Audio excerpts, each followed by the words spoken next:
The President of the European Commission, Mr. José Manuel Barroso, is invited onto the stage.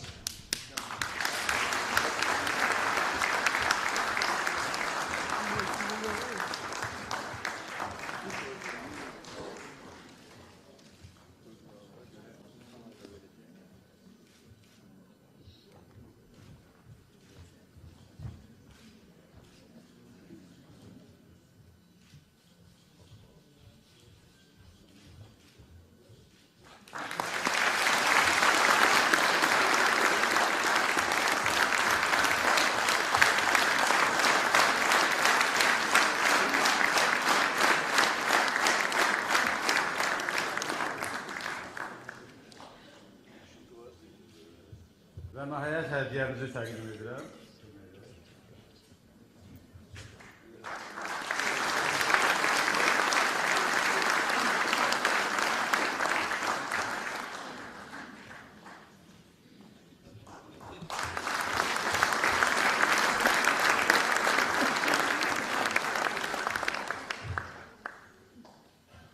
Təbii ki, indi isə sözü Bakı Dövlət Universitetinin fəxri doktoru, Avropa Komissiyasının sədri, çox hörmətli qonağımız, fəxri doktorumuz cənab Barroso'ya verilir.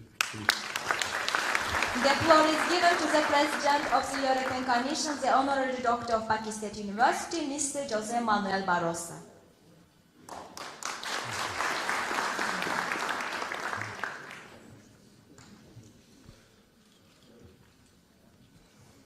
Distinguished Rector of the Baku State University, Mr. Minister,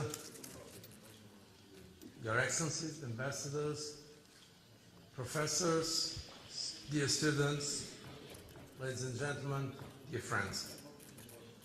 I am extremely honored today to address you in this prestigious university, Baku State University, which has its roots in the era of Azerbaijan's first democratic republic, almost 100 years ago. The history of Baku State University is closely linked with Azerbaijan's modern history. Azerbaijan was a pioneer in many important aspects, and one of them was precisely the establishment of this institution, which was the first modern university of the Muslim East. It is also worth remembering that Azerbaijani Democratic Republic itself was a pioneer, as it was the first modern parliamentary republic in the Muslim world. And one of the most important accomplishments of the parliament of the Azerbaijani Democratic Republic was the extension of suffrage to women, making Azerbaijan the first Muslim nation to grant women equal political rights with men, preceding most of the Western countries in this position. And since then, this university, at the crossroads between Europe and Orient, has been connecting people through science and learning with great success. Let me seize this opportunity to pay tribute to some of the most famous former graduates of this university, including former President and Father of the Nation, Haydar Aliyev, as well as the Nobel Prize winner, the physicist Lev Landau. It is therefore a real privilege to me to receive this honorary doctorate degree from such a prestigious institution, and as someone also linked to academia, I want to very sincerely thank you for that initiative. I will not forget this moment.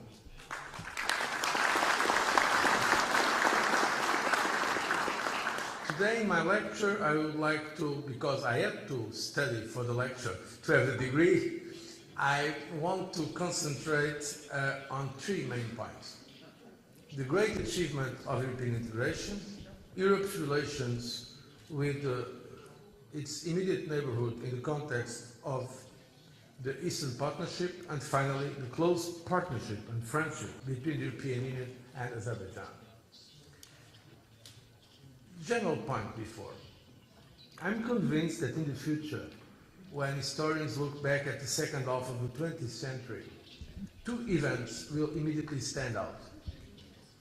The first will be the birth and the consolidation of the European community, now the European Union, after the terrible experience of Second World War, the reconciliation in that part of our continent. The second event was dissolution of the Soviet Empire and of the Soviet Union into 15 independent states, of which Azerbaijan is one. These two events are closely interlinked because without them, we would not have today an enlarged European Union with 27 countries united around the principles of rule of law and democracy, and also because we will not have the relations of trust with all the countries of the continent, including with those of this region where Azerbaijan plays such a decisive role. The history of the European Union goes back to post-Second World War Europe and the traumatic experience of the conflict itself.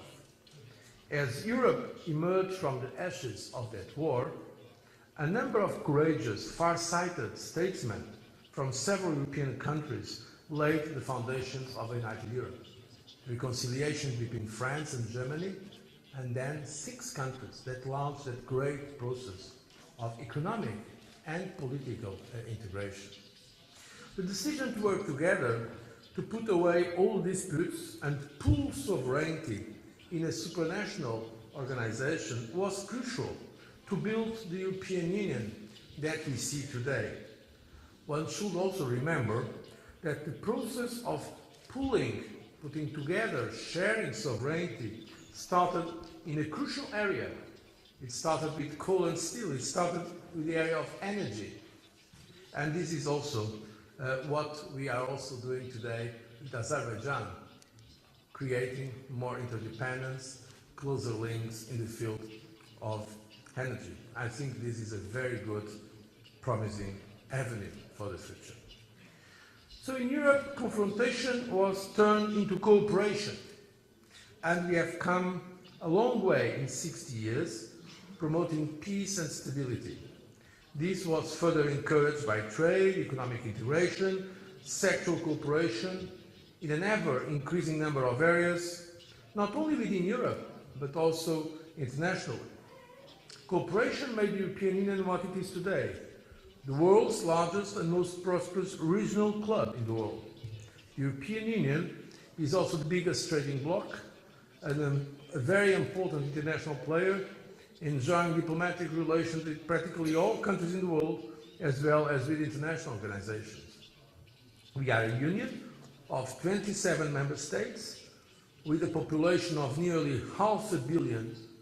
We have a common currency, the euro, that is used in most of the member states, nowadays 17. European citizens travel without border and passport controls. Students can study abroad and have their diplomas recognized throughout the Union. These are just some examples of how the European Union has an impact on everyday life. It is not just for political leaders or diplomats or the elites, it's for the citizens in general. And the list of achievements in the last years is so long that I will not now take your time with it. But the European Union is not a sleeping giant. We are not just talking, as some like to say, we are walking, and we are constantly adapting to new, challenging realities.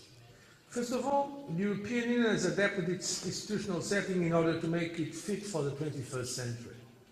With the entry into force of the Lisbon Treaty, the European Union is now equipped to deal with foreign policy challenges in a much more efficient, coherent, and innovative manner. Besides the European Commission, and I'm proud to share this Commission, the European Union now has a permanent President of the European Council and a High Representative for Foreign Policy, who is at the same time Vice President of the Commission.